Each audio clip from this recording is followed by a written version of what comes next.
dokumentasikan.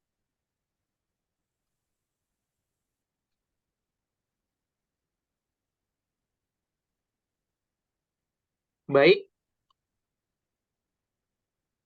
sekali lagi saya ucapkan selamat datang kepada semua hadirin di webinar pertama dari Forpasi, yaitu Forum Peduli Sampah Seluruh Indonesia.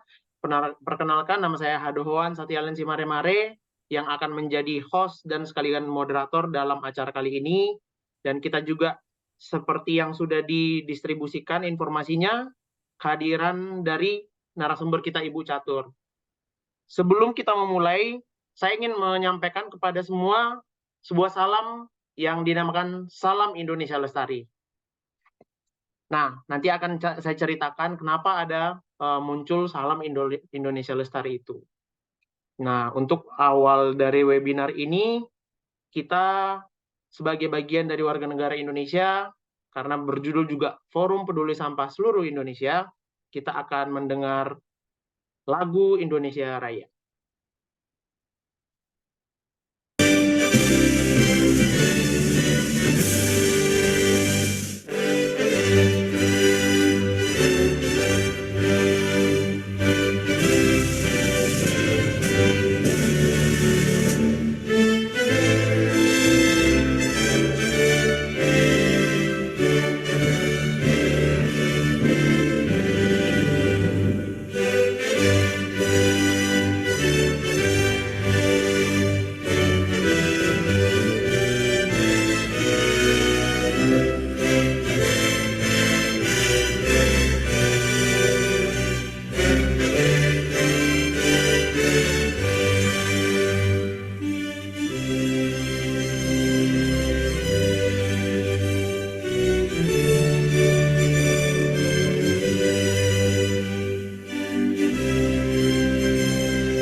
Ya, demikian lagu Indonesia Raya, sekaligus mengingatkan kita untuk memiliki rasa kebangsaan yang bersama dari Sabang sampai Merauke. Oke, ini karena kita mulai tepat waktu, sekarang sudah ada 15 orang yang bergabung. Mungkin sebelum kita masuk ke pengantar dan paparan umum, saya ingin menyapa juga satu persatu, barangkali kita masih ada waktu. Di sini ada Tiar Belinda, Ais dan Bung Amanda, Andriano, Mas Aryo, Bobby, Pak Junaidi, Ibu Dortea, lalu ada Ibu Dosmauli, ada Bung Santrisna Putu, dan rekan dari Tegalkerta, Ibu Demi Mare. Ada di sini Beli Surya, di sini ada Pak Wayan Suarsedana. Ya, selamat datang semua ke webinar Forpasi yang pertama. Ini senang melihat antusias dari publik karena di Forpasi ini kita baru merancang dari awal. Nanti akan saya sampaikan ceritanya kenapa ada muncul Forpasi, dan ini menjadi langkah awal untuk kita bersama untuk membangun kepedulian. Terima kasih sudah bergabung, dan juga bila berkenan agar dapat juga menyebarkan informasi ini kepada rekan-rekan sekalian, karena kebetulan dari Forpasi sendiri kita akan ada beberapa kegiatan ke depannya. Ini saya sampaikan di chat. Kita juga ada grup, WhatsApp grup, lalu di sini ada untuk setiap webinar kita akan share background-nya supaya kita memiliki semangat yang sama juga. Dan juga kita ada media sosial di Instagram, di @forpasi_id. Nah, di Forpasi ini kita mencoba kembali, artinya yang peduli sebenarnya saya rasa sudah banyak, tapi kita mencoba menggulirkan kembali bagaimana sih kita bisa dapat merancang kepedulian bersama. Baik, itu mungkin untuk awalnya. Saya mungkin sekarang akan memberikan paparan umum sebelum nanti narasumber kita Ibu Catur yang sangat luar biasa masuk. Saya akan coba paparkan sedikit, dan juga tentu saja aturan main apa saja yang perlu kita tahu di saat kita memulai webinar ini.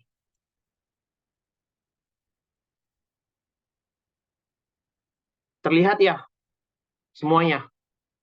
Baik. Oke. Di sini saya ingin menyampaikan tata tertib webinar ini. Di sini yang pasti karena ini forumnya santai, tapi tentu saja tetap ada kode etik supaya kita sama-sama nyaman. Di sini kode etik umum akan saya sampaikan. Di sini menunjukkan tinggi sikap saling menghargai dan menggunakan bahasa yang santun. Karena seperti yang kita tahu, ini sekarang hari Sabtu, ini luar biasa Bapak Ibu semua sudah join meluangkan waktunya loh. Meluangkan waktunya dan yang lain juga meluangkan waktunya supaya kita saling menghargai dan waktu yang kita keluarkan sekarang bisa menjadi kebermanfaatan bersama. Yang kedua, tidak ada menyangkut sara atau partisan. Yang ketiga, tidak spam chat selain topik sampah dan lingkungan. Yang keempat, juga ini ada partisipan yang seiring waktu akan semakin bertambah, dapat saling bertegur sapa dan berjejaring. Dan di sini kami juga menghimbau untuk agar menuliskan nama underscore domisili underscore institusi jika berkenan. Yang kedua, teknis Zoom-nya tentu saja kita mulai tepat waktu dari jam 9 WIB, jam 10 WITA, dan jam 11 WIT, karena kebetulan beberapa undangan itu dari Sabang sampai Merauke, ada yang dari Aceh, ada yang dari Papua, semoga dapat join juga, dan room sudah open 15 menit sebelum. Nah, peserta sendiri wajib menonaktifkan mikrofon, namun opsional juga untuk kamera. Mikrofon bisa diaktifkan ketika sesi tanya jawab. Nah, untuk room chat sendiri akan dibuka selama webinar, dan seperti yang di atas juga silakan bertegur sapa dan berjejaring. Nah, untuk di grup WA juga aktif sekali, barangkali ada yang mau disampaikan, jadi kita bisa lebih dekat untuk berdiskusi. Berikutnya,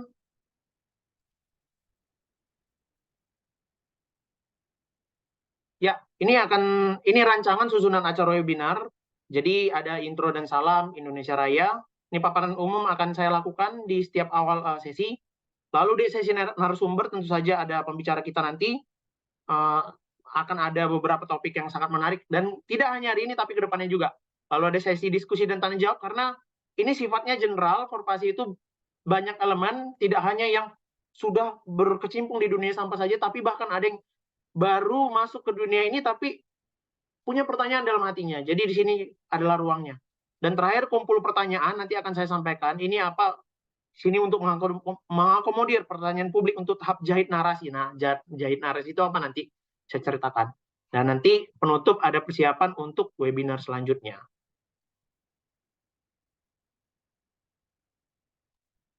Berikutnya ini paparan umum secara konsep kegiatan. Jadi kalau supaya tidak keliru, artinya korporasi ini apa, ini gerakan apa. Jadi supaya kita sama-sama berbagi di sesi kali ini. Nah, awalnya saya mau menyatakan ada situasi komplikasi dan resolusi masalah, terutama di bagian persampahan. Ini Bapak Ibu dapat melihat foto kondisi salah satu TPA. TPA itu tempat pembuangan akhir. Saya kenapa mengatakan tempat pembuangan akhir, walaupun secara undang-undang tempat pemrosesan akhir, tapi kita sama-sama tahu faktanya belum ada pemrosesan yang optimal di sana. Dan beberapa hari ini tuh ada kebakaran TPA Sarimukti. Itu api nggak kunjung padam, dan sebelumnya juga udah banyak ledakan-ledakan TPA menghasilkan gas metana dan lain-lainnya. Ini tinggal nunggu waktu Bapak Ibu. Sabang sampai Merauke ada TPA di mana-mana, dan gas metan yang bisa meledak dan lain-lain. Itu sangat urgent, dan ini sekarang ada isu polusi terutama di ibu kota. Di saat ini kebakaran tentu saja akan berkontribusi kepada polusi udara, dan hasil pembakaran sampah karena di sana ada plastik akan banyak gas-gas beracun yang kita tahu. Tapi situasinya sekarang mengenai isu ini, kesadaran kepedulian masyarakat itu sangat minim. Padahal sampah itu menyangkut kehidupan kita sehari-hari. Komplikasi lainnya itu karena kesadaran masyarakat masih kurang. Jadi secara nasional, keberpihakan politik yang tergambarkan dalam narasi sistem program dan anggaran di isu ini itu sangat minim, Bapak Ibu.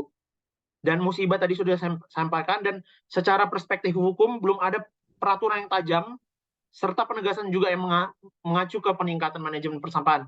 Nah, jadi apa yang mau kita lakukan? Kita coba membentuk Forpasi sebagai langkah awal. Supaya ada wadah bersama dulu, nanti kita meningkatkan kesadaran bersama, dan kita mau menghimpun opini dan keresahan publik, dan dapat sintesa nanti kita bawa ke ranah kebijakan. Nah, ini kalau ditanya Forpasi itu apa, itu forum non-partisan. Non-partisan itu sebagai pengetahuan bersama adalah kita tidak berprinsip mengacu ke haluan politik tertentu, itu lebih tepatnya. Karena sekarang kita sama-sama tahu lagi tahun politik dan era pesta demokrasi, tapi kita mau di sini sama-sama nyaman karena kita ingin fokus ke satu isu yang spesifik. Jadi nanti kita mau suarakan pendapat dari seluruh pihak di Indonesia kepada para pemangku kepentingan untuk meningkatkan kepedulian terhadap isu sampah dalam menciptakan sistem yang lebih baik.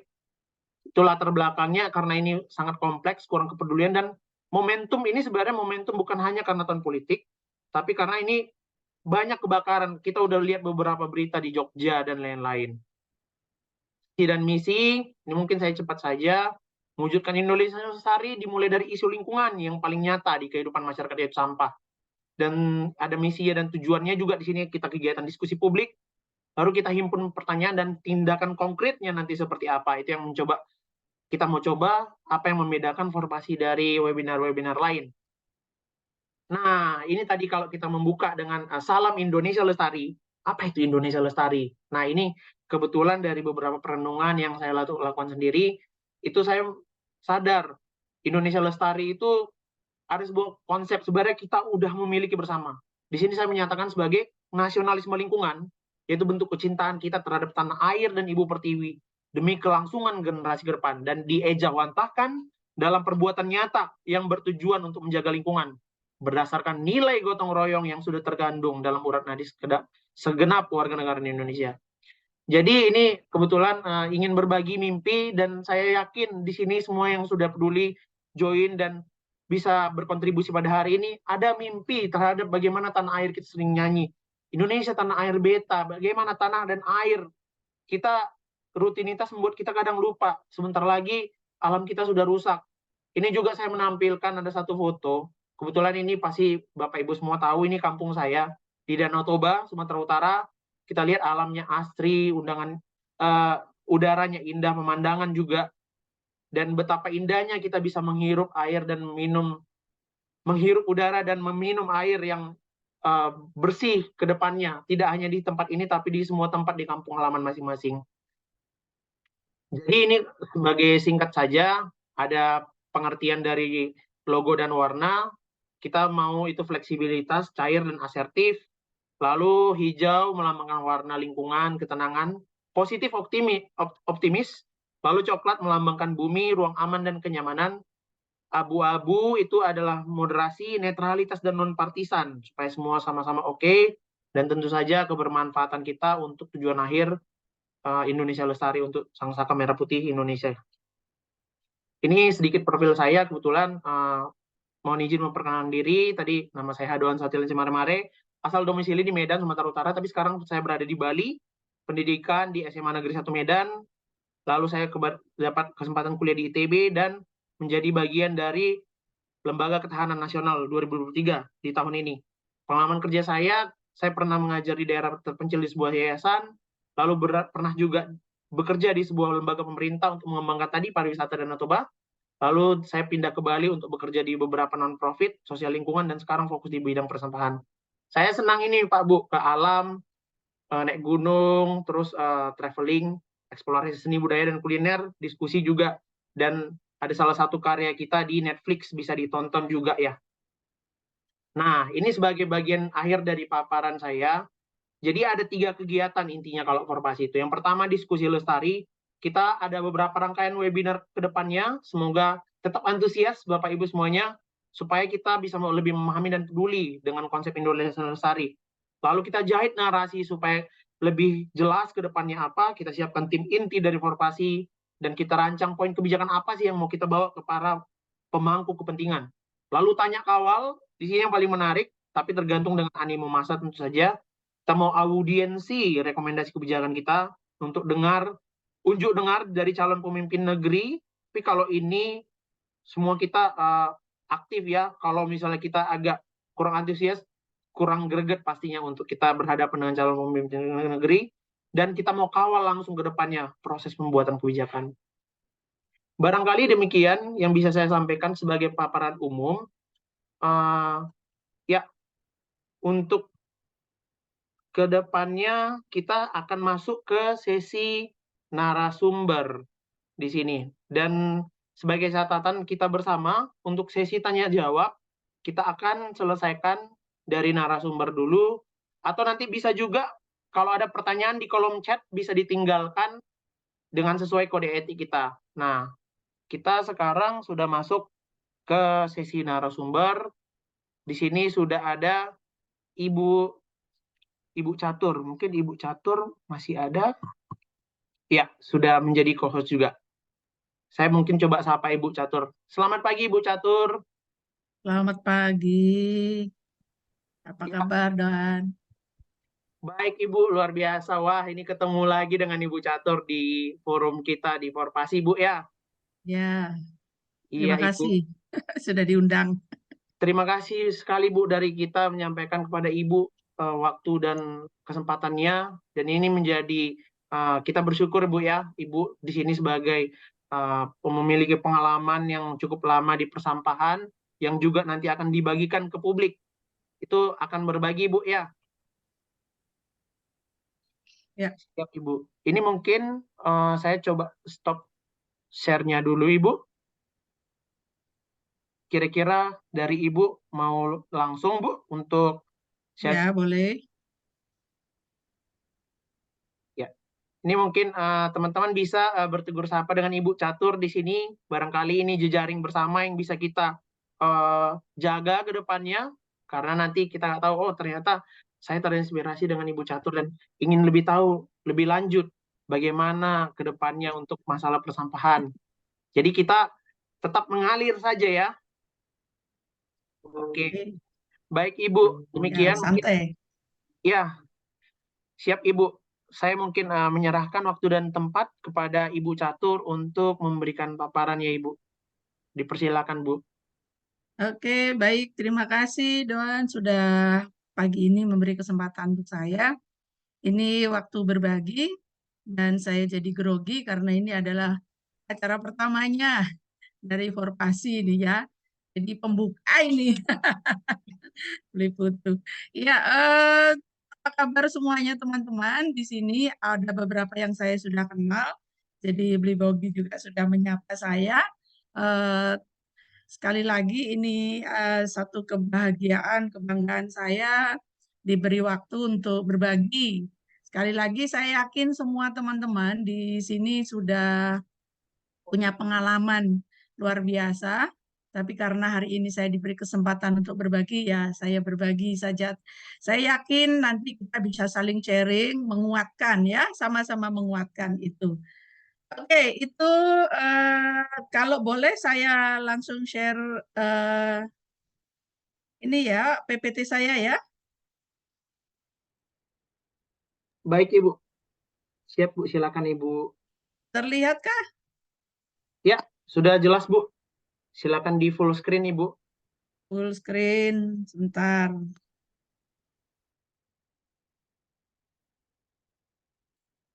Sudah?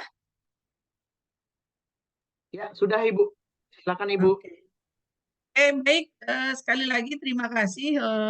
Saya diminta menjawab kenapa kita harus peduli isu sampah, dan ini inspirasi dari Bali. Eh, ya, kami harus memulai dulu memperkenalkan diri bagi teman-teman yang belum kenal ya. Bagi yang kenal ya, kita bisa janjian ketemu lagi karena memang semenjak pandemi kita lama nggak ketemu.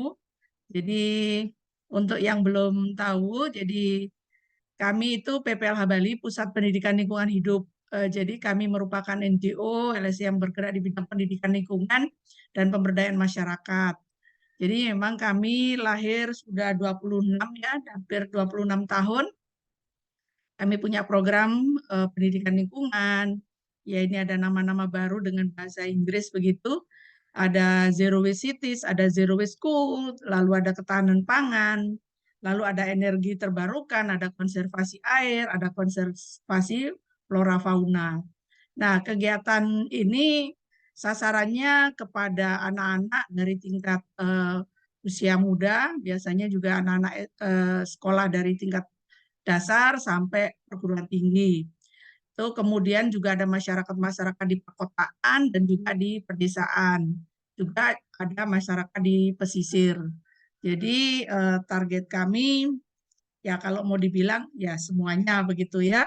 Tapi karena awal mimpi, jadi saya senang tadi kalimat yang dibawain oleh Doan adalah membangun mimpi. Jadi mimpi kami adalah harus memulai dari anak-anak, tidak langsung orang dewasa begitu. Nah, kalau jangkauan kerja kami seluruh Bali saat ini, tapi karena beberapa kali kita juga diminta untuk memberikan sharing ya, cerita kepada teman-teman lain, ya kami datang ke teman-teman lain, baik misalnya di Lombok, di Jawa, di beberapa tempat di Indonesia, atau bahkan juga di beberapa tempat di Asia Tenggara, begitu. Nah, sekarang ini kita diminta ya teman-teman untuk ngobrolin soal kenapa harus peduli sampah. Ini menggelitik sebetulnya. Saya kemarin pikir kenapa ini harus peduli sampah gitu. Mungkin juga karena seperti tadi yang disampaikan Doan bahwa isu ya kali ya, isunya sudah mulai berkembang, banyak TPA-TPA yang ditutup begitu. Sehingga hari ini tepat bahwa teman-teman mengajak kita untuk refleksi diri, mengapa sih harus peduli sampah hitam? Jadi kita udah dipaparkan tadi bahwa memang sampah itu sangat berbahaya, mencemari lingkungan, kemudian mengganggu kesehatan manusia. Dan itu fakta bahwa sampah ketika kita buang begitu saja, kan kita banyak sekali masyarakat yang belum paham ya, sampah jenis apa, sehingga mereka karena sembarangan, kemudian dibuang di lingkungan, mau tidak mau akan mencemari tanah, air, dan udara kita seperti yang sekarang kita rasakan ya. Mungkin nanti saya akan cerita bagaimana perasaan saya sebagai warga di Kertalangu, Kesiman Kertalangu pernah merasakan cemaran akan udara dari sampah ini. Ya tentu saja karena bau misalnya juga akhirnya mengganggu kesehatan manusia. Ataupun juga banyak pekerja-pekerja kita yang tidak dirasa juga mengganggu kesehatan karena mereka mengalami pusing, mengalami sakit kulit, dan lain sebagainya. Kemudian sampah mengancam ekosistem kehidupan manusia dan makhluk. Saya yakin semua teman-teman tahu dengan isu bahwa Indonesia adalah negara membuang sampah plastik di laut, bahwa dengan demikian ya nomor 2 kita dinyatakan nomor 2. Tentu saja kita berpikir, waduh bagaimana ekosistem laut kita ya, bagaimana kehidupan kita yang selama ini terutama teman-teman di pesisir hidupnya ditopang dari laut. Kemudian ikan yang mereka harus butuhkan untuk kehidupan sehari-hari, baik itu untuk konsumsi maupun untuk dijual untuk menambah kebutuhan keluarganya. Nah, itu semuanya terganggu. Itu satu, ngomongin soal sungai. Kemudian ekosistem, maaf laut ya. Kemudian ekosistem di sungai. Jadi ada kawan kita juga di Bali terutama, banyak dia melakukan clean up misalnya seperti itu. Bagaimana betapa ekosistem sungai yang dulunya ada ikan-ikan tawar, kemudian ada flora tumbuhan yang hidup untuk kebutuhan masyarakat sekitar, akhirnya rusak gara-gara sampah. Nah, juga banyak hilangnya terutama yang saya tahu, saya harus cerita yang saya tahu, adalah di sungai-sungai di uh, Denpasar ya, apa itu Tukat Badung, kemudian juga Tukat Mati dan sebagainya. Rata-rata ikan-ikan tawar di sana yang dulunya ada sekarang hilang. Itu. Jadi nah itu yang apa teman-teman, saya hanya ingin mengajak kita kembali melihat bahwa oh ya, bahwa sampah adalah mengancam kehidupan manusia dan makhluk lain. Jadi dulu ada, sekarang tidak ada itu. Kemudian sampah membawa bencana, sudah nyata bahwa sampah banjir di Denpasar dulu tidak pernah gara-gara sampah, selokan-selokan semuanya tersumbat sampah, akhirnya banjir meluber kemana-mana, transportasi juga terganggu dan lain sebagainya. Kemudian longsor itu sudah jelas. Jadi kalau kita semua sekarang ini diajak untuk peduli dengan sampah, gara-gara tahun 2005 ada longsor di Dwi Gajah. Sekarang kita juga dengar ada di Sarimukti, kemudian TPA yang ada di Jogja, kemudian ada TPA yang ada di Malang, itu sedang dalam kondisi darurat yang harus semua memperhatikan, jangan sampai ada ledakan gas metan lagi ya.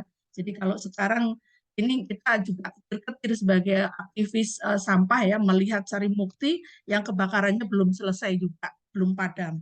Dan terakhir adalah dengan penumpukan sampah yang tinggi, maka kita tahu bahwa di sana adalah tumpukan gas metan dan itu sangat berkontribusi terhadap pemanasan global dan akan berdampak terhadap perubahan iklim. Nah, teman-teman, kenapa banyak tidak peduli sampah ya? Ini yang seringkali kita berjuang-berjuang di sampah itu kadang-kadang merasa optimis, kadang-kadang merasa pesimis. Ya karena kita melihat masih banyak yang tidak peduli. Jadi banyak sekali yang merasa bahwa sampah itu adalah barang yang tidak berguna, tidak bernilai seperti itu. Akhirnya mereka juga ya seperti tadi saya bilang mereka membuang sembarangan begitu. Karena tidak dianggap bahwa sampah itu adalah material yang bernilai. Kemudian tidak peduli kebersihan ya, dengan membuang sembarangan memang gue pikirin gitu soal kebersihan. Tahu lagi juga bahwa sampah adalah tanggung jawab para petugas sampah. Itu seringkali, apalagi kalau mereka merasa membayar ya, terus mengapa saya harus memilah karena sudah ada petugas seperti itu. Pola pikir dan perilaku membuang sampah sembarangan itu sangat membudaya menurut saya. Karena ya di nomor 7 saya tuliskan tidak ada toladan. Toladan dari dulu adalah banyak orang-orang tua kita membuang sampahnya secara sembarangan. Maka sampai sekarang pun semua meniru menjadi budaya seperti itu. Kemudian tidak ada sanksi denda hukuman untuk yang melanggar. Jadi sampai saat ini saya belum pernah melihat, teman-teman tadi lihat bahwa PPLH itu bekerja 23 tahun tentang sampah dan saya belum pernah melihat adanya denda yang serius. Meskipun di Denpasar pernah kita lihat ada beberapa kali tipiring, itu hanya sesaat begitu dan sampai sekarang tidak ada jalan lagi. Nah itu. Kemudian malas mengolah sampah ya karena tadi sampah yang dihasilkan oleh masyarakat atau kita sendiri ya biasa kita campur terus kalau harus mengolah kita ya buang-buang waktu begitu. Banyak sekali ketika kita pergi ke lapangan ke masyarakat selalu ada kata-kata bahwa aduh nggak punya waktu begitu. Ya itu artinya malas begitu. Tidak ada kepedulian karena menganggap dia punya uang gitu. Itu. Teman-teman, saya hanya mengingatkan bahwa setiap orang itu menghasilkan ini data ya, data yang ditulis oleh kementerian bahwa setiap orang itu punya sampah setiap hari 0,7 kilogram. Jadi kalau PPLH juga pernah mencoba membuat riset bahwa 0,4 itu adalah organik. Ya, 0,4 itu adalah organik, jadi artinya 0,3-nya adalah anorganik.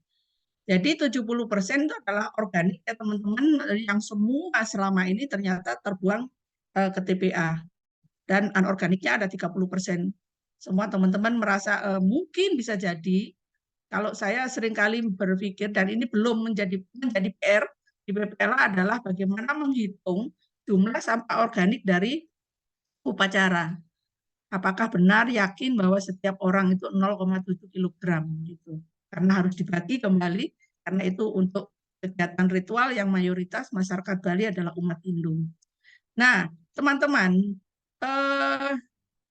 seperti tadi yang saya sampaikan bahwa kenapa orang tidak peduli karena selama ini juga sistem ya yang terjadi di kita adalah hanya melakukan pengumpulan.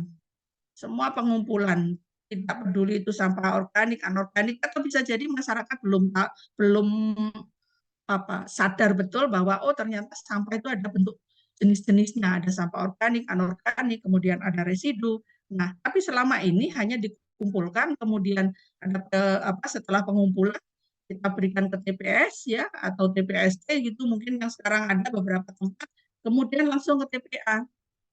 Nah, itu yang terjadi teman-teman, dan kita tahu bahwa di TPA tadi sebetulnya memang di perundangan sudah menyatakan itu pemrosesan akhir, tetapi sampai sekarang ya akhirnya itu pemrosesan hanya ditumpuk seperti itu. Tapi tidak ada bagaimana pemrosesan akhir itu ada ya pada saat ini karena sampah semua dari sana, itu lakukan pemilahan organik maupun anorganiknya kemudian diolah di sana. Itu kenyataan. Jadi balik teman-teman, saya mau ke Bali karena ini juga ada beberapa teman dari beberapa provinsi, bahwa kalau di kita, maaf,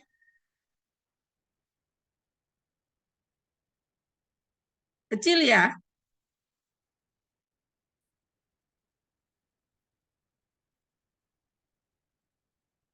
Oke. Timbulan sampah di Provinsi Bali itu menghasilkan 915,5 ribu ton. Jadi sepanjang tahun 2021.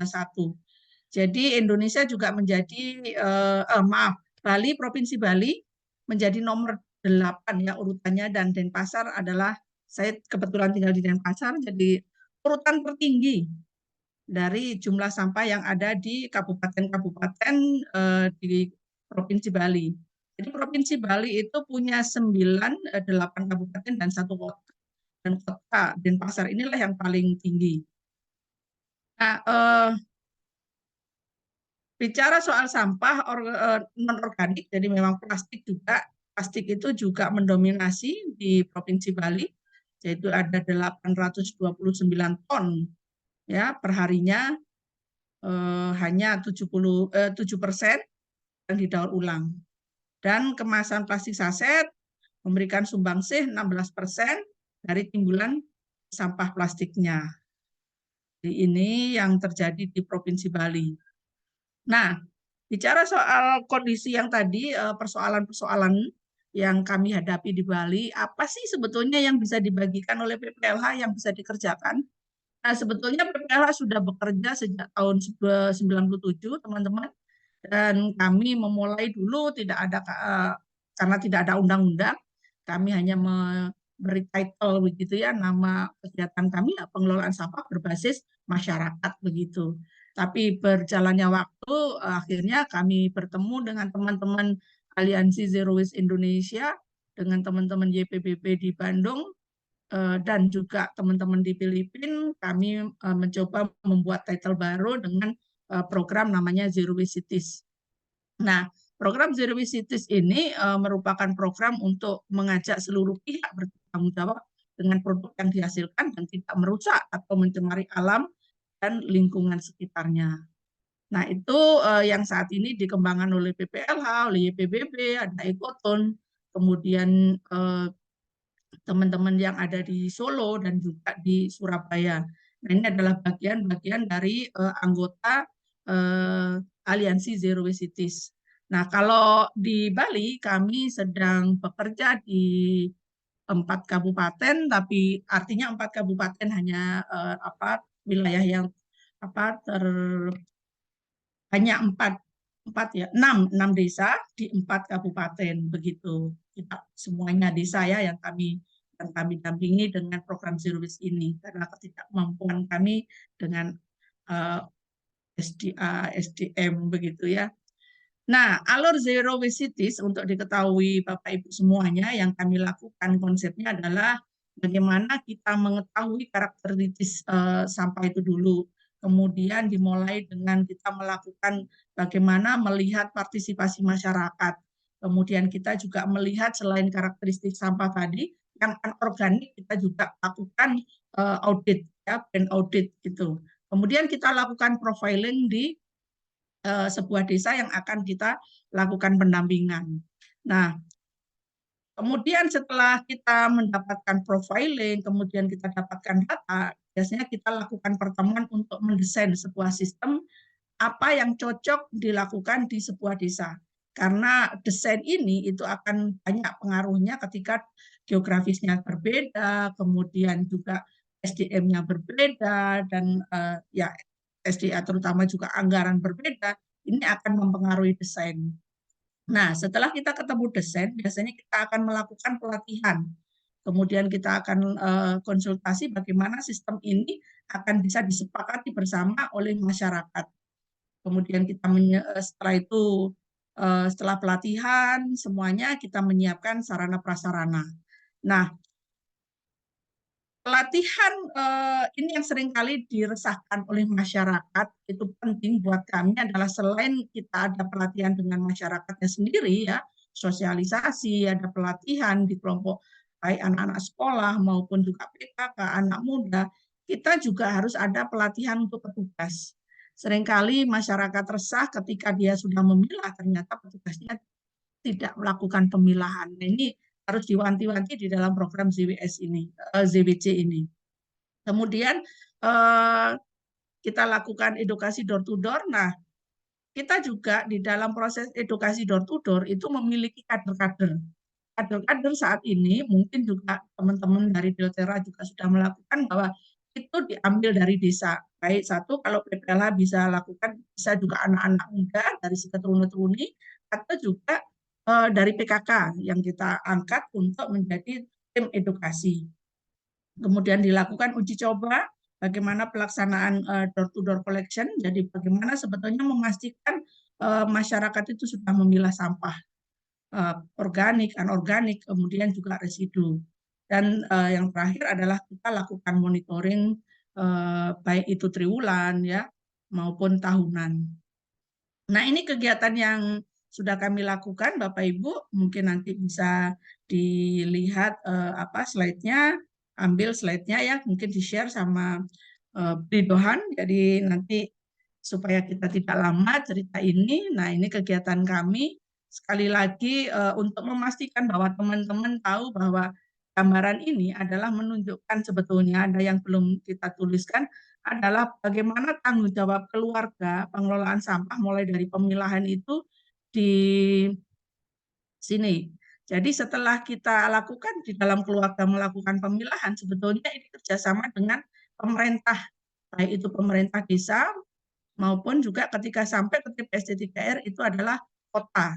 Jadi kota atau kabupaten itu yang menjadi tugas dan kewajibannya. Ini yang harus benar-benar diketahui oleh masyarakat bahwa sebetulnya yang tadi kita bilang bahwa masyarakat merasa oh ya itu adalah pekerjaannya pemerintah gitu. Nah, ini yang harus diingatkan kepada masyarakat bahwa pengelolaan sampah itu tidak saja pekerjaannya pemerintah tetapi masyarakat juga. Nah, ini tantangan teman-teman, saya ingin juga sampaikan bahwa sebetulnya di Bali itu setiap desa didorong untuk membuat regulasi terkait dengan pengelolaan sampah, baik regulasi dinas maupun juga adat. Jadi, tapi ini yang terjadi ya tantangannya adalah perlu ditetapkan insentif dan disinsentif. Karena ternyata masyarakat itu masih saja merasa, apa sih untungnya saya kalau saya mengelola sampah? Ya, itu mungkin juga apa yang masih saat ini masih belum terjadi di dalam regulasi yang dikembangkan di desa-desa. Kemudian di TPST, jadi kami misalnya ini contoh kita mendampingi sebuah desa, kita sudah ada TPST. Nah, di TPST ini para petugas seperti tadi yang saya sampaikan bahwa petugas harus dilatih. Nah, petugas ini biasanya masih ada kurang ketegasan dan kemandirian. Ketegasan ini karena merasa rendah diri ya. Karena siapa sih kamu itu hanya petugas saja kok pakai menasehati saya. Nah, ini biasanya terjadi di lapangan. Makanya kita juga di BPLH mendorong bagaimana membuat mereka percaya diri untuk menerima pekerjaan ini sebagai tim di TPS 3R. Kemudian, nah keterlibatan masyarakat memilah ini yang memang harus terus-menerus. Kami tidak pernah bosan untuk melakukan edukasi.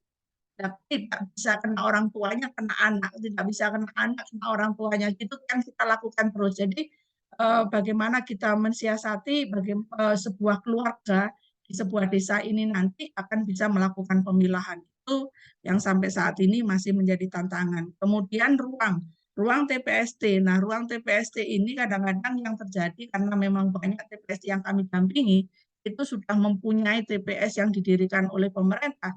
Kadang-kadang masih harus tambal sulam. Tambal sulam artinya bahwa oh kurang ini, tidak sesuai, menghadapnya ke sana, kena matahari. Nah, ini yang seringkali layout bangunan ya, master plan dari TPST itu kurang menyesuaikan kondisi di lapangan.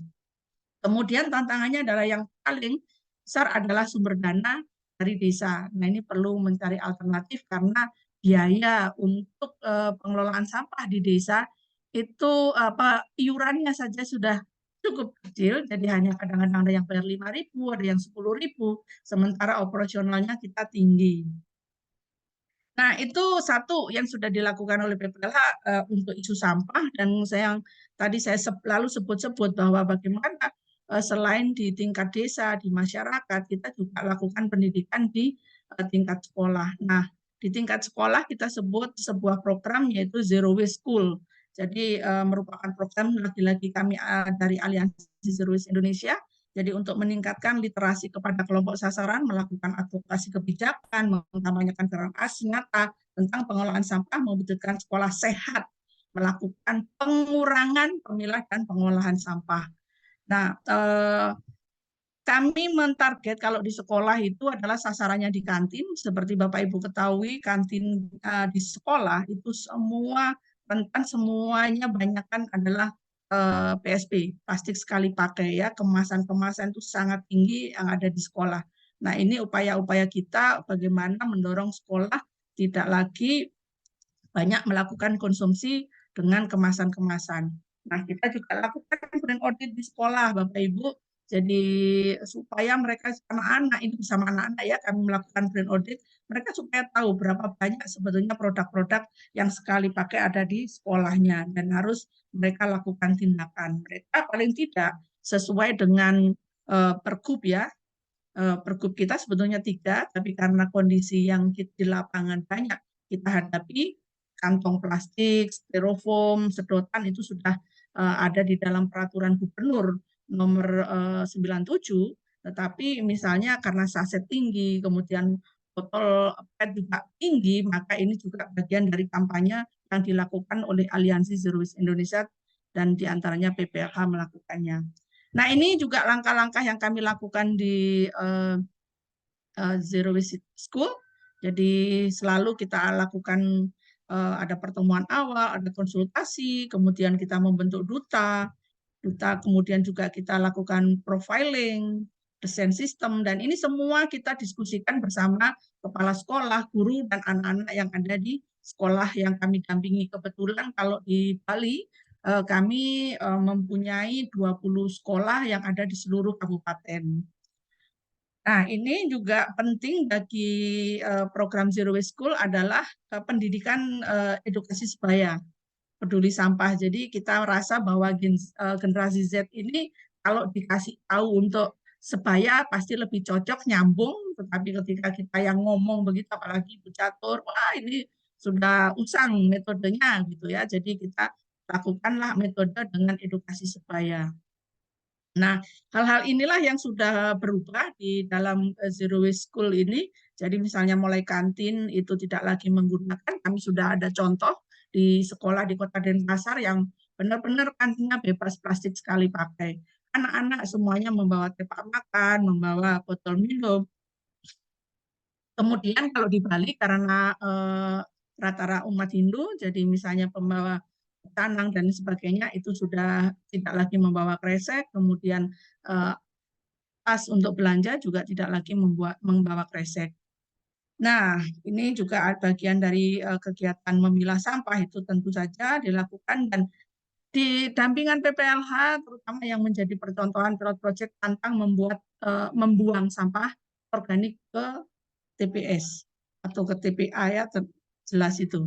Jadi semua harus dikelola di sekolah semaksimal mungkin. Nah, ini contoh-contoh yang harus dilakukan oleh sekolah.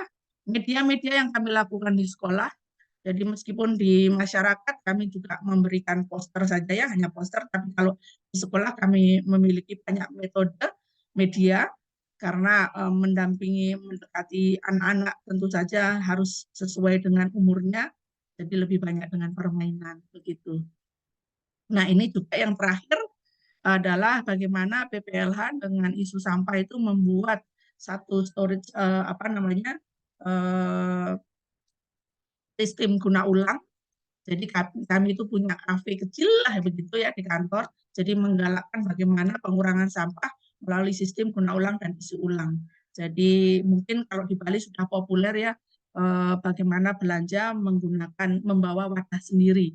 Tapi supaya lebih populer lagi, tidak hanya orang-orang ekspatriat ya atau asing yang belanja, tapi kita coba mendorong bagaimana sebetulnya masyarakat sekitar kita, orang-orang domestik, pribumi ini juga punya aksi yang sama seperti itu. Nah, ini kalau ada waktu saya bisa putarkan sedikit kegiatan di Semeton Curah. Iya Bu, silakan Bu, masih ada waktu 5 menit Bu.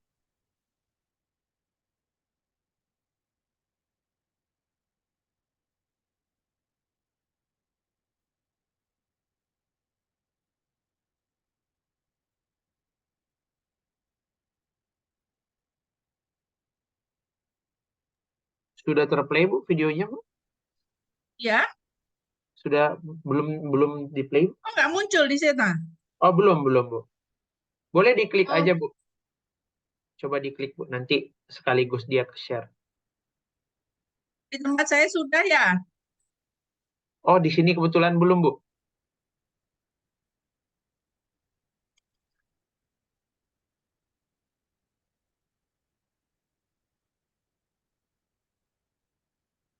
Atau bisa saya support dari Japri saja Bu? Oh ya, bisa.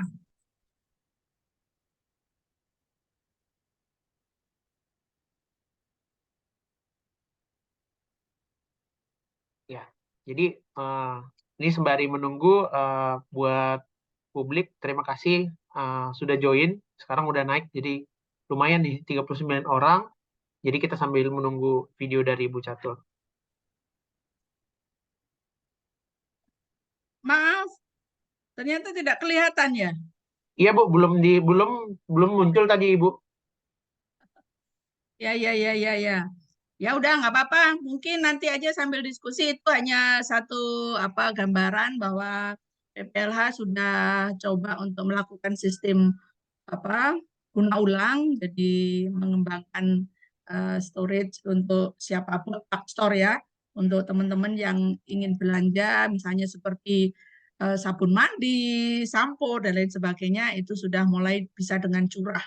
Jadi kita kembali ke kegiatan awal kita dulu orang merasa wah curah kayak deso gitu ya kampungan gitu tapi ternyata itulah yang sangat apa yang ramah lingkungan jadi itu yang dilakukan oleh PPLH itu saja sepertinya yang saya ingin share kepada teman-teman jadi kalau ada waktu kita diskusi saja terima kasih. Baik.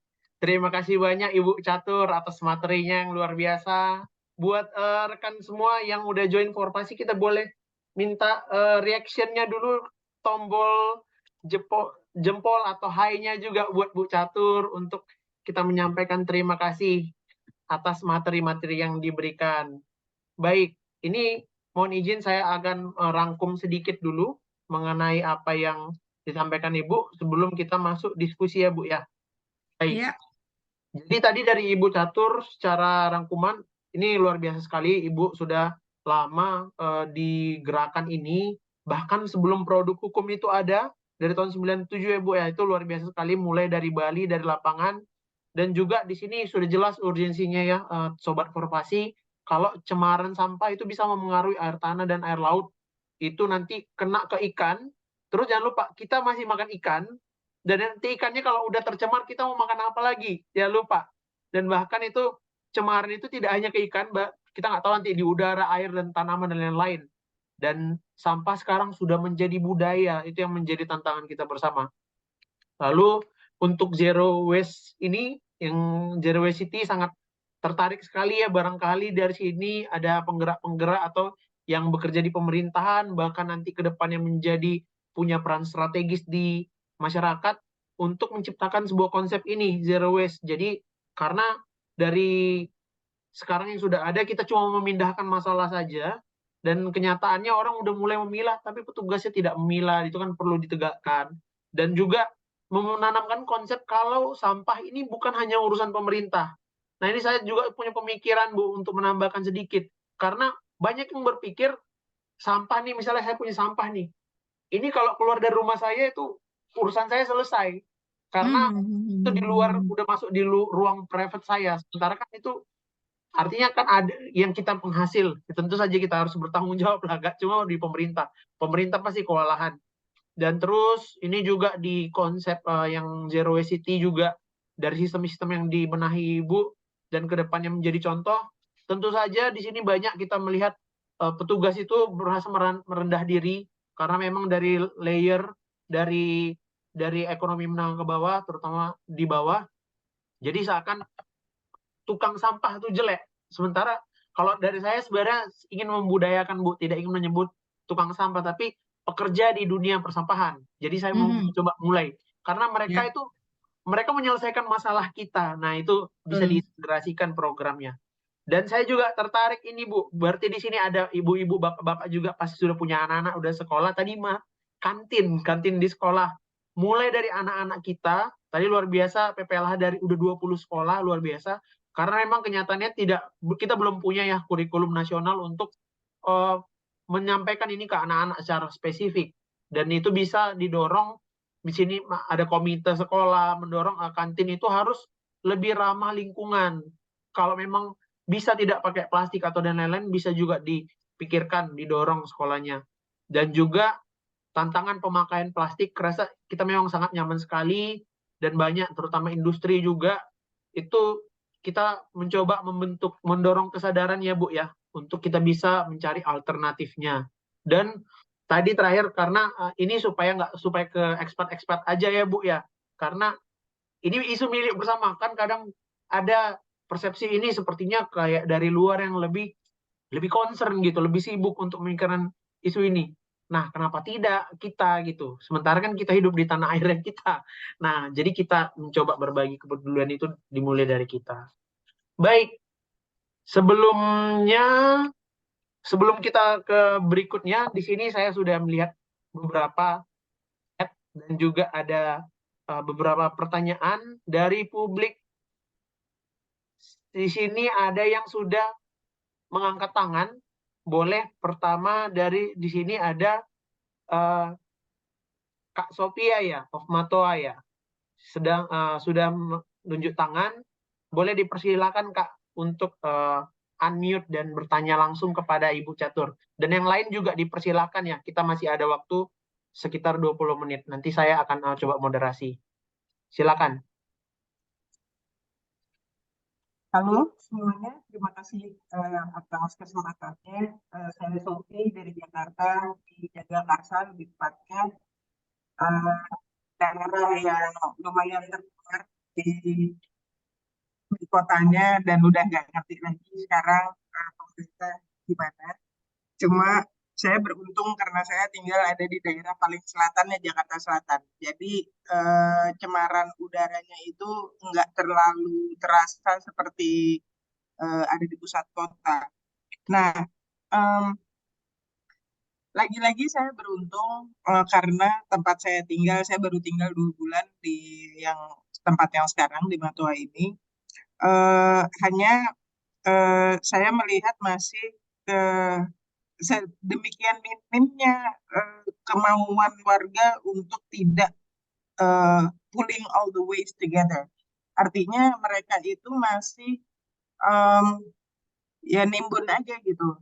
Jadi setiap setiap 2 hari 3 hari sekali saya pasti akan melihat truk sampah yang itu em, lumayan besar ya, yang namanya juga double ankle gitu. Dan so far eh, 2 bulan ada di sini, saya tidak membayar iuran sampah. Em, dan kami mengelola sampah kami sendiri. Jadi nggak tahu ya ada berapa banyak rumah yang kayak begini ada di sini. Kita masih belum sempat bergaul soalnya. Jadi eh, kami nggak bayar iuran sampah dan kami nggak ditagih. Karena dari awal udah ceritaan bahwa kami mengelola sampah kami sendiri gitu. Nah, em, eh, beberapa minggu yang lalu saya berkesempatan untuk main-main ke eh, kawan ini kenalannya tempat saya bekerja gitu. Dan di situ ketemu sama orang-orang hebat yang kemudian ngasih premis kelihatannya sederhana tapi sebenarnya eksekusinya super susah. Jadi ada seorang bapak, Pak Eko namanya, yang dia bilang gitu, bereskan sampah itu dari sumbernya. Mau nggak mau, gimana pun caranya, kalau umpama sampah sudah keluar dari sumbernya, maka itu akan jadi problem bagi yang lain. Nah, eh, eh, saya so far dengan Tani Alit yang ngajak eh, orang-orang untuk ngegerakin dirinya mengelola sampah organiknya sendiri. Sejauh ini saya tuh nggak creating campaign, tapi karena harapannya itu pengennya ya lu sadar aja dulu, baru dari kesadaran itu lakukan sesuatu. Eh, Gimana ya? Eh, Kalau nih yang dilakukan sama Forpasi ini adalah sesuatu yang saya nggak pernah berani untuk melakukan hal seperti ini karena eh, saya nggak tahu sampai mana reaching out hal ini tuh akan bisa menyentuh hati. Dan habis gitu terus tangan bergerak, kaki bergerak. Sebab ngomongin kayak tadi Bu Catur bilang, saya tidak pernah lelah untuk melakukan edukasi di masyarakat. Tuh gimana Bu, nafasnya bisa sampai segitu panjangnya, energi bisa segitu besarnya untuk continuously doing so without, kelihatannya sih kayaknya nggak ada despair ya Bu Catur ya. Saya mau dong dibagi dong, ini disiram-siram hayati ini. Bisa aja. Terima kasih Bu Catur. Oke, baik, siap. Terima kasih Ibu Sophia ya. Saya serahkan ke Ibu Catur. Mungkin karena kita lebih ke diskusi, mungkin bisa langsung ya tadi bagaimana semangatnya tidak habis untuk mengurus Ya, urusan terima lingkungan. Mari Bu. kasih Ibu Sofia. Ya, jadi malu saya. Saya memang sudah sekian tahun Ibu Sofia untuk memberikan edukasi dan tanpa lelah ya. Mungkin sebetulnya tidak lelah itu karena muncul kawan-kawan baru. Jadi di Bali kalau dulu tahun 97 mungkin merasa hanya bermain sendiri, kemudian ada lagi tambahan LSM yang baru, kemudian tahun setelah ada undang-undang muncul komunitas, ada LSM baru. Nah, itu yang membuat energizer. Jadi menyemangati saya terus-menerus untuk melakukan edukasi bahwa sebetulnya edukasi tidak bisa dilakukan sendiri, terus harus berjejaring. Kemudian satu hal yang saya melihat ada upaya dan harus terjadi perubahan itu ketika masyarakat itu sudah dihadapkan pada regulasi. Karena dulu waktu PPLH memulai tahun 97 itu belum ada regulasi. Pengelolaan sampah itu baru muncul tahun 2008. Nah, kemudian di Bali yang lebih 2008 di Bali meskipun ada perda, itu masyarakat masih cuek saja. Tapi paling tidak ya mulai artinya bahwa di masyarakat yang cuek, tetapi pemerintahnya yang berupaya bagaimana mengumpulkan sampah, mengumpulkan waktu itu. Jadi saya ikuti sejarahnya ini kalau di Denpasar. Jadi waktu itu pemerintah mengumpulkan. Jadi bagaimana yang buang liar itu bisa dikumpulkan itu. Kemudian tahun di Bali keluar lagi Pergub 2047 ya, baru saja 2047 tahun 2019. Nah, ini yang memaksa menurut saya bahwa masyarakat mulai partisipasi gitu. Oh, ternyata kalau ada undang-undang mereka mulai ya kepala desa itu tengah gitu. Kalau dulu memang siapa lu catur gitu, siapa lu bogi, emang enak aja nyuruh-nyuruh ya gitu ya. Tapi kalau kita hadapkan ini Pak, ada peraturannya pemerintah bahwa harus membuat regulasi, Bapak harus membuat penganggaran, Bapak harus melakukan sosialisasi. Yuk, dari LSM kita bekerja sama teman-teman di Utara, Batu Kersiman, Kertelangu, Tegal, Kerto, dan lain sebagainya. PPH juga demikian. Nah, ini yang membuat Ibu bahwa saya semakin semangat nih. Ternyata kita punya amunisi-amunisi baru gitu. Jadi kita tidak boleh menyerah. Jadi sekali lagi strateginya adalah bagaimana mendorong pemerintah bekerja bersama-sama bergandengan tangan karena saya yakin pemerintah tidak bisa juga bekerja sendiri. Kebiasaan teman-teman di NGO juga itu biasanya mohon maaf ya kalau ada teman-teman pemerintah juga pasti ada juga yang all out gitu ya bekerjanya. Tetapi memang biasanya karena memang LSM dibangun untuk membantu kawan-kawan yang ya bermasalah, marginal, dan lain sebagainya, merevisinya mereka di sana, tentu saja hari-harinya mereka lebih dekat dengan masyarakat. Nah, ini yang mau tidak mau pemerintah harus saling bergandengan dengan LSM, kemudian dengan tadi ya dengan mungkin ada swasta juga, jadi banyak sekali yang di Indonesia ada teman-teman dari perusahaan-perusahaan yang sudah mengulurkan program CSR-nya gitu ya. Ya, itu yang harus kita gandeng supaya terjadi perubahan gitu. Itu Ibu Sofia jadi memang sih 23 tahun itu bukan waktu yang pendek gitu. Sebetulnya juga kalau dibilang gregetan ya gregetan kenapa lama begitu. Tapi dengan apalagi Korpasi ini terbentuk, nah nanti kita sharing-sharing dari ini tadi berapa ya? Tadi pagi itu saya sudah ketir-ketir kok baru 9 gitu yang datang. Sekarang 40, artinya ayo 40 ini bisa menyebarkan ke banyak orang lagi nih saya yakin akan semakin banyak amunisi, banyak energi yang bisa kita sebarkan di masyarakat. Begitu kira-kira Ibu Sofia. Jadi mulai kalau masyarakat kita itu harus mulai dari partisipaksa, baru kemudian partisipatif. Kira-kira itu jawaban saya. Mohon maaf kalau ada yang kurang. Nanti Ya, izin main-main ya, Bu. baik.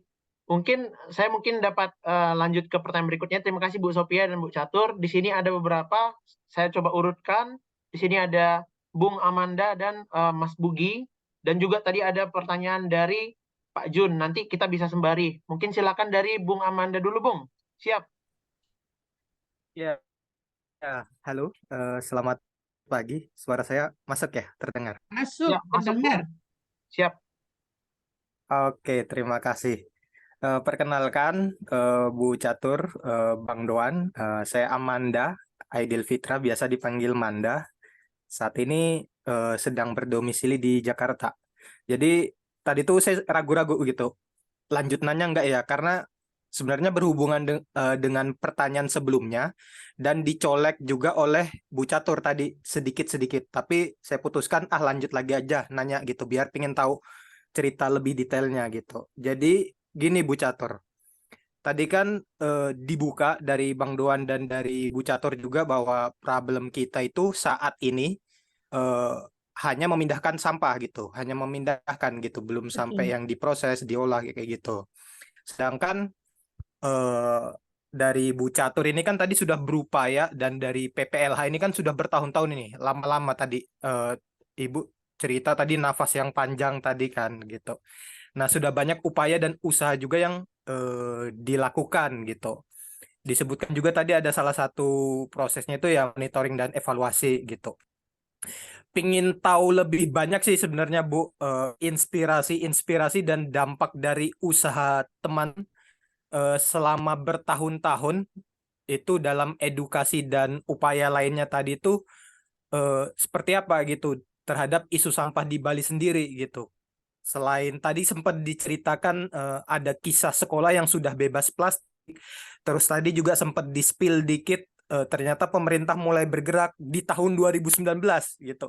Yang ada tadi Ibu bilang keluar kebijakannya, sedangkan PPLH, Ibu dan teman-teman yang lain atau gerakan yang lain itu sudah bergerak dari lama. Ini kan sebenarnya sebuah investasi gitu, tapi eh, pingin pingin apa ya, pingin tahu aja sih sebenarnya, lebih butuh motivasi juga gitu kan. Kadang kita pingin berusaha tapi jalan kemana atau seperti apa yang kita tuju tuh kayak samar-samar mungkin nggak sih gitu. Nah ini gimana nih cerita dari Bu Catur, PPLH dan teman-teman gitu. Terima kasih. Ya, baik Ibu, bisa langsung Ibu. Iya, oke. Terima kasih. Jadi gini, apa yang terjadi? Ini saya terus terang karena pengalaman cuma di Bali ya. Jadi dengan adanya ada kisah nih kalau di Bali, saya mau cerita kisah nanti mungkin kalau ada teman yang ada di sini beli bogi mungkin juga bisa bantu menambahkan. Jadi dengan adanya percepatan pengelolaan sampah dan percepatan energi yang diberikan keputusan sama Presiden, mungkin teman-teman tahu bahwa sampah akan dijadikan apa energi untuk listrik gitu ya, PLSTA, PLSTA ya. Nah itu Bali menolak. Jadi dari 12 provinsi yang ditunjuk percepatan pengelolaan sampah untuk jadikan listrik energi itu Bali menolak dan akhirnya Bali meminta uangnya, jadi gitu ya boleh dibilang. Jadi uang untuk pembuatan insenerator untuk sampah itu diminta, kemudian dengan bijak, menurut saya ya, yang ini saya berpihak, jadi misalnya dengan bijaknya bahwa dana-dana itu disebarkan seluruh kabupaten. Jadi dana di seluruh kabupaten untuk melakukan pengelolaan sampah desentralisasi, tidak sentralisasi lagi. Artinya ada upaya untuk tidak bawa ke TPA, tetapi bagaimana TPA itu dikurangi gitu. Nah, itu sampai akhirnya ada sebetulnya puluhan ya yang terjadi karena contoh saja yang saya tahu itu dengan dana yang diberikan pengganti PLSTA tadi itu untuk Gianyar saja itu hampir 35 mungkin 37 desa memiliki TPST itu. Nah, terus juga ya tentu saja dibarengin dengan kabupaten-kabupaten lain. Kebetulan saya juga tiap tahun jadi malu. Tiap tahun saya itu jadi juri untuk lomba desa desa sadar lingkungan atau juga ada lomba dalam perayaan apa namanya Bung Karno ya biasanya dilakukan dan itu ternyata ada lomba-lomba untuk desa sudah mengelola sampah. Nah, saya jadi panitianya jadi juri dan banyak ternyata sama desa-desa yang memang mulai peduli. Nah, artinya di sini kalau memang banyak, kenapa masih TPA masih numpuk gitu? Itu pertanyaan. Apa menjadi evaluasi refleksi saya, kawan Amanda. Jadi apa dulu itu orang membuang ya, membuang sembarangan, sekarang terkelola, jadi ada angka lagi diangkakan sehingga angka itu terus terlihat oleh kita. Itu yang satu.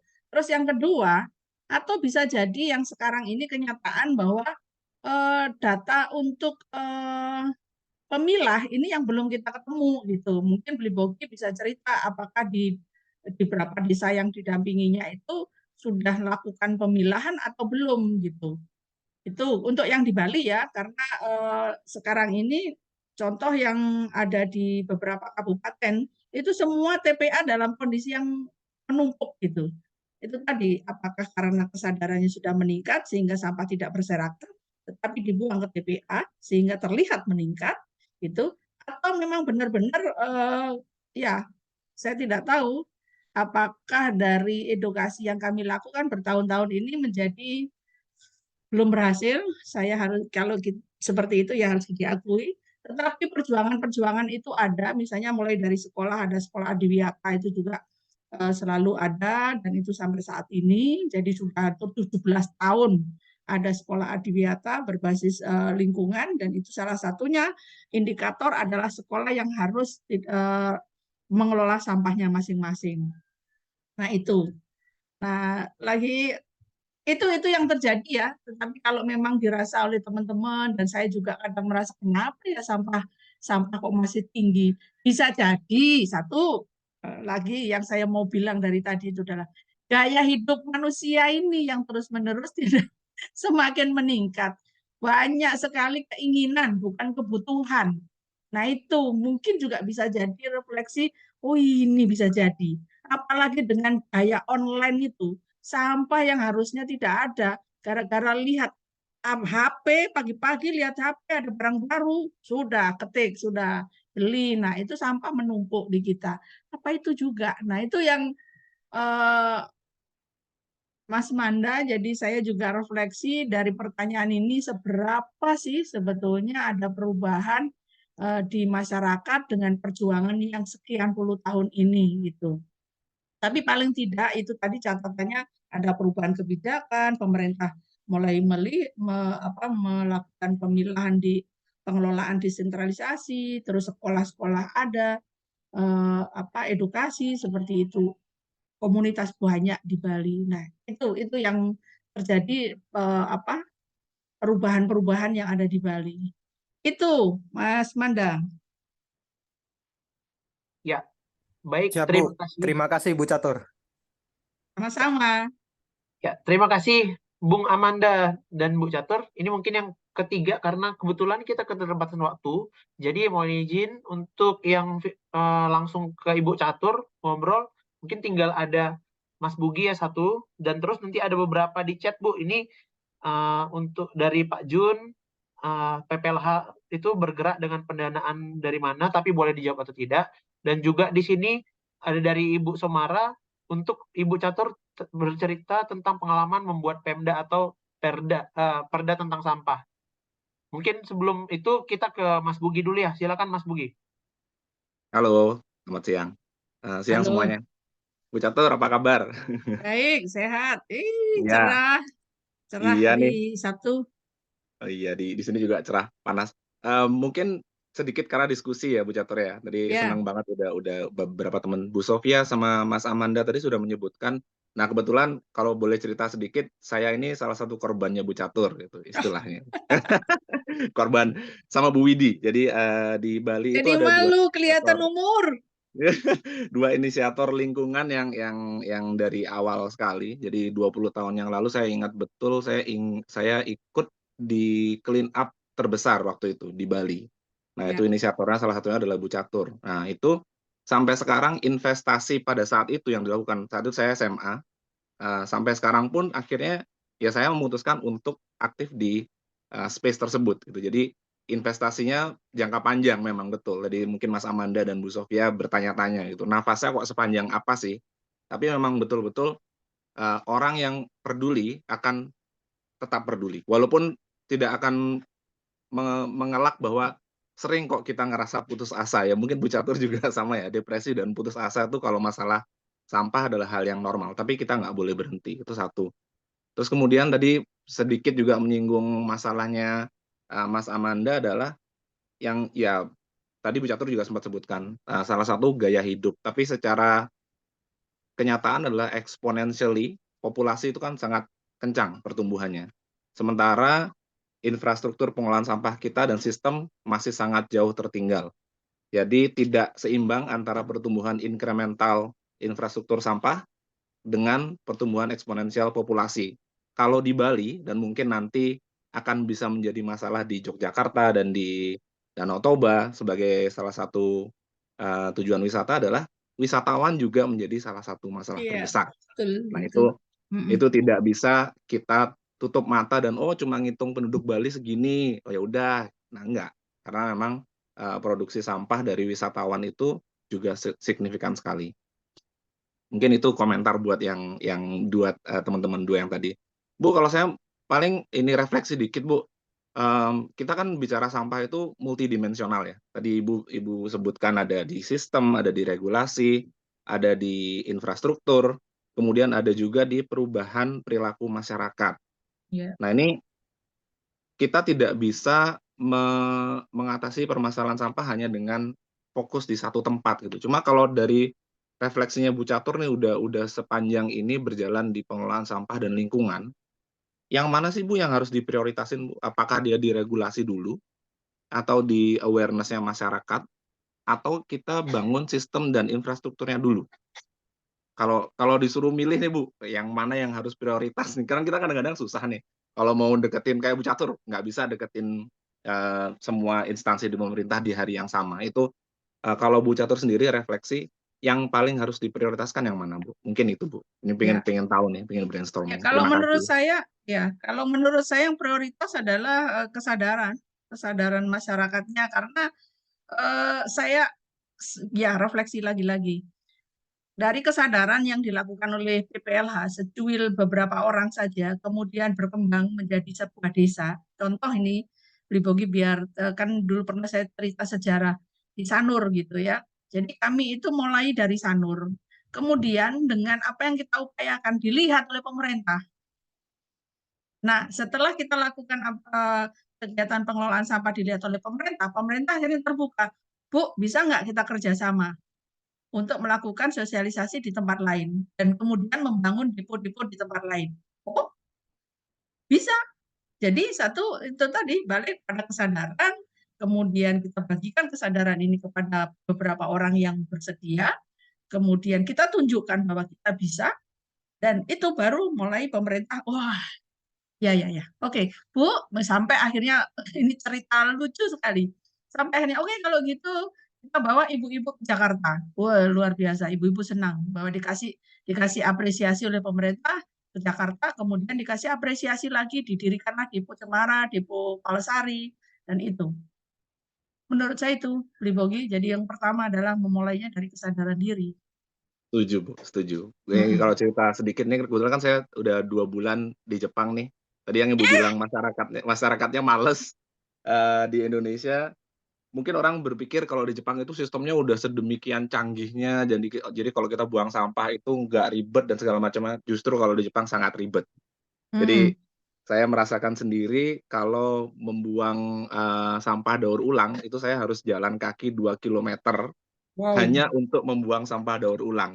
Jadi kalau kita bilang kita tidak punya waktu, ya orang Jepang kurang sibuk apa sih kalau kita ngomong gitu ya istilahnya. Jadi saya setuju banget bahwa kesadaran itu salah satu prioritas yang kita bisa sentuh dari sisi NGO atau LSM. Makasih Bu. Sama-sama. Woi, selamat. Oke, DJ. baik. Ini sudah 11.18 Wita, berarti tinggal kita punya sisa waktu 12 menit lagi. Mungkin boleh dibantu Bu, ada beberapa yang di chat untuk di quick answer-nya Bu, untuk menjadi informasi kita bersama. Oke, terima kasih. Coba saya yang tadi pengalaman membuat. Untuk membuat perda, jadi PPLH tidak terlibat untuk membuat perda. Jadi untuk membuat perdes-perdes, prarem itu terlibat. Kalau perda itu tahun itu banyak kan pemerintah banyak melibatkan akademis ya. Jadi LSM tidak, di Bali jarang diajak. Oke, PPLH belum pernah terlibat. Kemudian yang mana lagi ya? Mana lagi ya? Maaf, ini mata tua ini. Dari Pak Jun Bu, tentang pendanaan. Oh, pendanaan. Jadi pendanaan itu memang PPLH dari untuk program, jadi ada yang dari dalam negeri, ada yang juga dari luar negeri, juga ada kawan-kawan dari kalau di awal dulu kita juga bekerjasama dengan hotel dan restoran ya, hotel yang ada di Bali. Kemudian kami ya ada kawan-kawan dari USA, Taufet, ada JEF gitu ya. Terus ya banyakkan rata-rata dari yang Zero Waste School, Zero Waste ini sekarang kami bekerja sama dengan Daya di Filipina. Kemudian mana lagi ya? Yang terakhir Ibu, itu ada dari Belitris, seberapa signifikan istilah data driven untuk intervensi kebijakan di permasalahan sampah. Artinya berbasiskan data. Sekarang penting menurut saya, data itu penting. Jadi ketika kita ngomong data orang akan tercengang ya. Jadi saya pikir harus tetap dibuat data karena dulu dibeli kan awalnya dulu PPLH, makanya itu PPLH bekerja sekian tahun tidak pakai data, pokoknya kerja aja gitu ya, nggak ada orang yang noleh gitu. Jadi ketika ada data orang, oh iya ya. Jadi misalnya ketika kami bilang oh 0,4 itu organiknya karena kami lakukan riset, kemudian kami katakan bahwa oh ya ternyata sampah plastik di data brain audit yang ada di rumah tangga maupun di sekolah, ternyata ini loh yang paling besar. Misalnya contoh aja, kebayang nggak di Nusa Penida itu bahwa Aqua, saya harus bilang ya merek ya, Aqua tertinggi.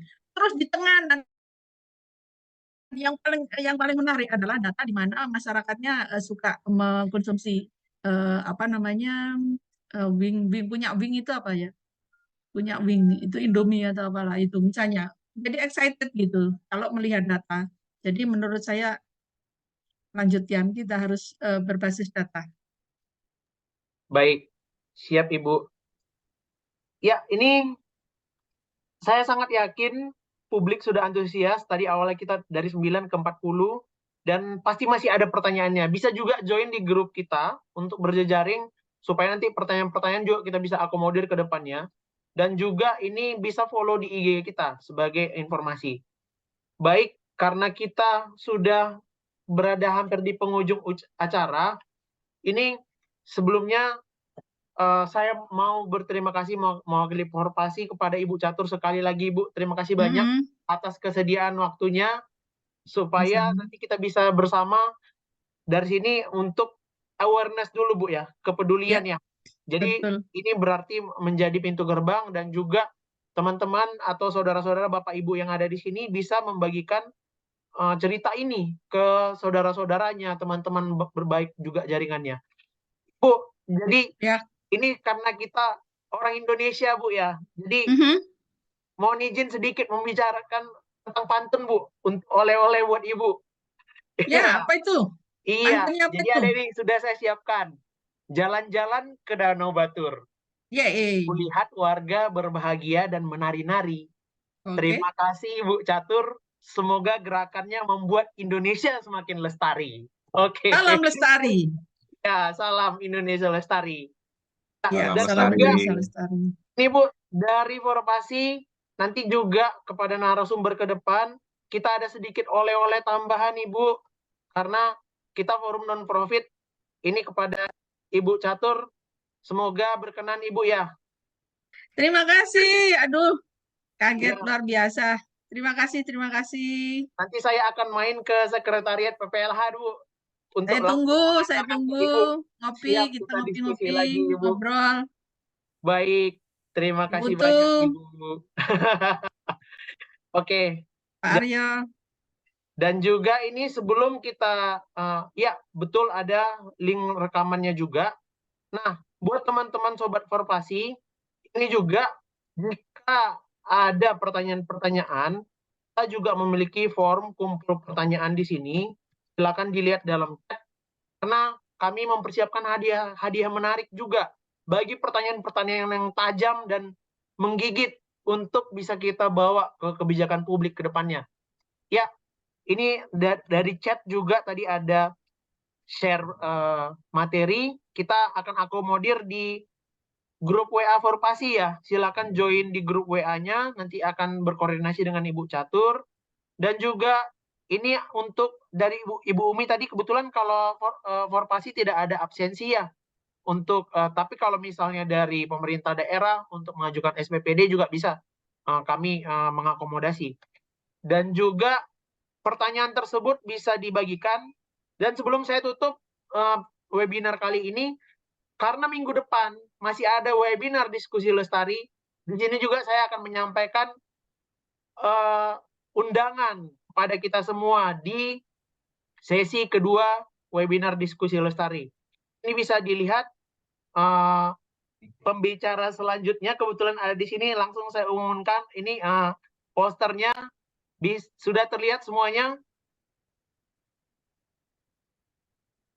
Ya, jadi kita minggu depan akan membahas hal yang sangat menarik karena di sini kita berkaitan dengan budaya nyampah. Kita tadi berbicara budaya dan di sini juga ada Pak Jun. Halo Pak Jun, seorang antropologi, dan nanti kita akan ngobrol lagi untuk bagaimana kita sama-sama memahami isu ini. Ya. Jadi demikian mungkin saya akhiri webinar kali ini.